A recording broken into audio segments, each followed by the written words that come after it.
নারীদের স্বাস্থ্যসম্মত নিরাপদ সন্তান প্রসবের জন্য প্রশিক্ষিত ধাত্রী সবচেয়ে বেশি গুরুত্বপূর্ণ। তাই শিশু জন্মদানের জন্য ধাত্রীদের প্রশিক্ষণ ও সম্মানজনক সম্মানী নিশ্চিত করা জরুরি বলে জানিয়েছেন ধাত্রীবিদ্যা বিশেষজ্ঞরা। রাজধানীতে আন্তর্জাতিক ধাত্রী দিবস উপলক্ষে আয়োজিত আলোচনা সভায় বক্তারা এসব কথা বলেন। বাংলাদেশ মিডওয়াইফারি সোসাইটি এবং ঢাকা নার্সিং কলেজ যৌথভাবে এ অনুষ্ঠানের আয়োজন করে।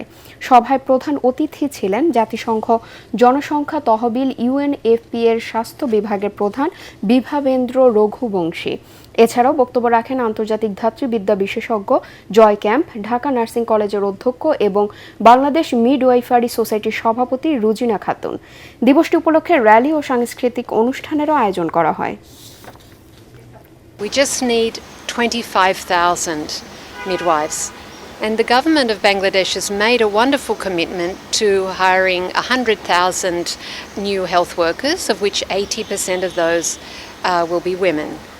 So we are really excited at this proposition of being able to meet the need of 25,000 more midwives to be deployed across Bangladesh, to be there for every woman in her most vulnerable time of her pregnancy and birth.